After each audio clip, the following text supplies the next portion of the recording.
José Lício Júnior, por 10 minutos. Senhor presidente, Reginaldo, senhora relatora, deputados, Jean, Davidson, autor do requerimento aí que garantiu essa audiência, queria destacar que, para nós, do Movimento Negro, essa CPI ela é fruto de uma luta histórica. E ela tem um papel histórico importantíssimo e que a gente não pode, em hipótese alguma, deixar de perder essa oportunidade para fazer um grande registro histórico e, acima de tudo, sair daqui com propostas muito concretas e objetivas para o Estado brasileiro em relação a esse que é um dos maiores problemas que estrutura as relações sociais do nosso país. A reivindicação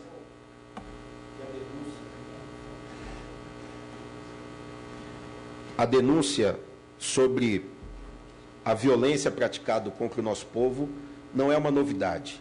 Desde o processo, como muito bem colocou o professor Denis, desde o projeto abolicionista que se construiu no nosso país, que não integrou essa comunidade que foi espoliada por 350 anos da história do nosso país, o projeto superficial de transição que garantiu todos os privilégios das oligarquias que se consolidaram ao longo da história do nosso país e que se perpetuam até os dias atuais, produziu uma das maiores concentrações de riqueza e uma das maiores produções de desigualdade social, econômica e cultural na história do nosso país. E isso se reflete brutalmente nesse processo de violação de direitos e de violência praticada principalmente contra a nossa juventude. Isso não é uma novidade para o movimento negro contemporâneo. Desde 1978, na fundação do Movimento Negro Unificado, já estava na sua carta de princípios a denúncia da violência praticada contra a nossa juventude nas periferias do nosso país. Na década de 90, a nossa juventude usou da cultura e produziu um grande diagnóstico, um grande relato do que se passava pelas periferias do nosso país, através da cultura hip-hop, apresentando um grande relato, uma grande radiografia do que passava pelas periferias, a violência que era praticada pelo Estado. No final da década de 90, início dos anos 2000, a gente tem aí o acesso aos dados estatísticos, o mapa da violência, o DataSUS e tantos outros mecanismos que vão produzindo dados estatísticos que vão comprovando aquilo que a gente já vinha denunciando, aquilo que ficava muitas vezes restrito às palavras do movimento negro ou das vítimas e também dos nossos MCs, passam a se tornar estatísticas e provas cabais dessa violência praticada contra a nossa juventude.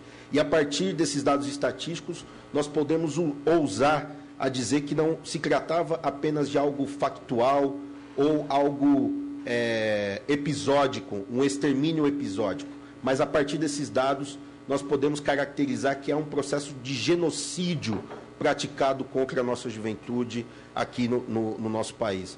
Os números de jovens mortos no nosso país, e os dados são abundantes, e essa CPI vem se dedicando nesse último mês a esses dados e a esses estudos, comprovam esse processo sistemático de violação contra essa juventude. E nós temos hoje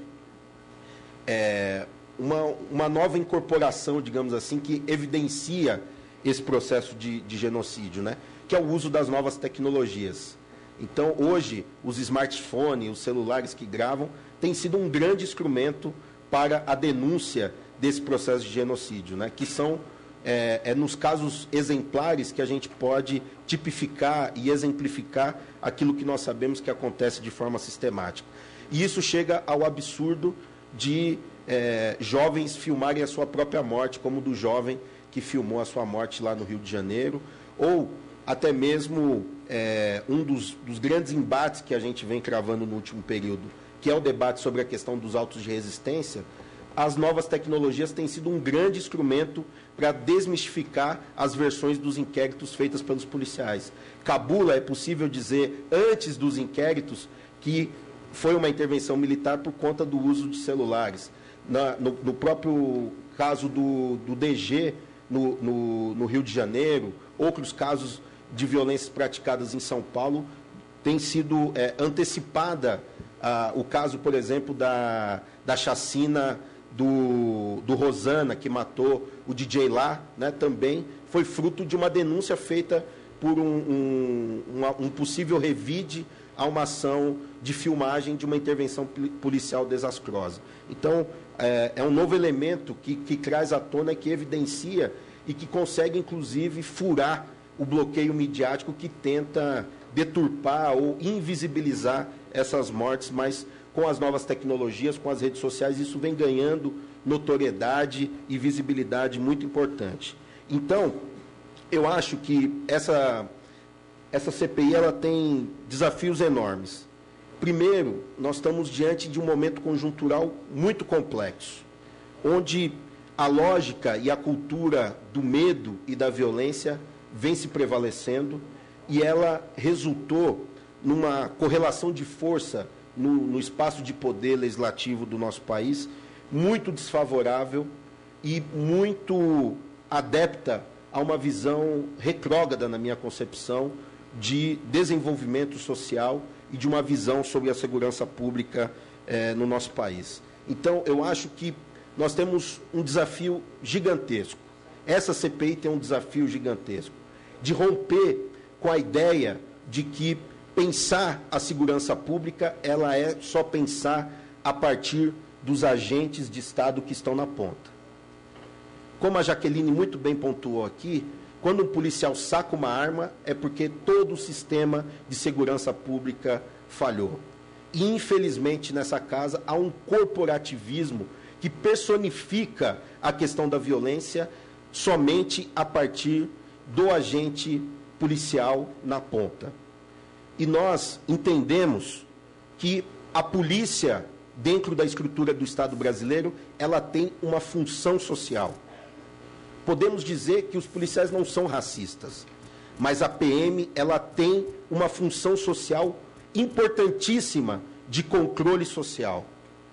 E aonde o Estado não chega na sua plenitude, com a garantia de cidadania, com a garantia da educação, saúde, saneamento, ou seja, o bem-estar social que tanto se aclama na própria Constituição do nosso país, ela não se consolida na ponta. E, como muito bem colocou a Bia, a forma como o Estado chega na ponta, muitas vezes, é através, única e exclusivamente, dos seus aparatos repressores.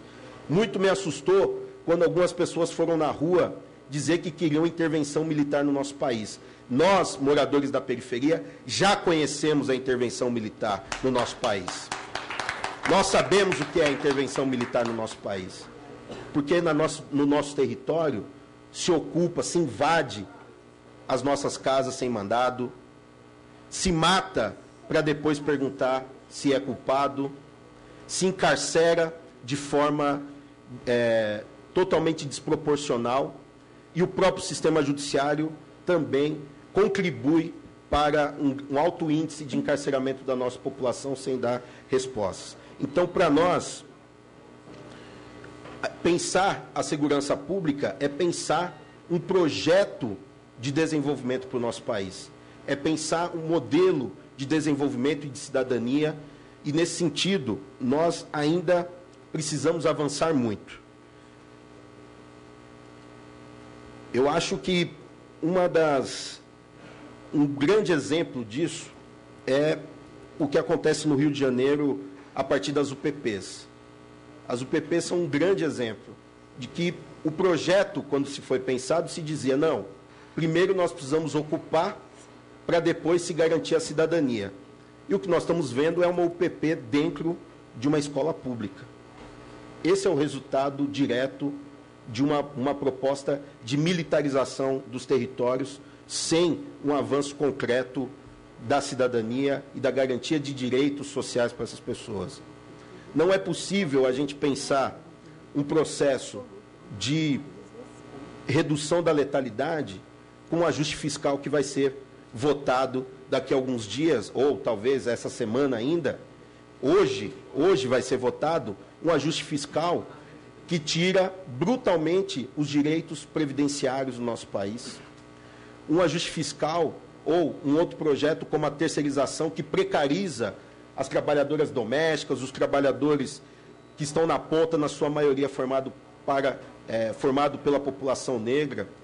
Então, não é possível pensar um projeto de desenvolvimento e de integração da população negra como projetos, vejo aqui vários importantes lutadores que estão no governo.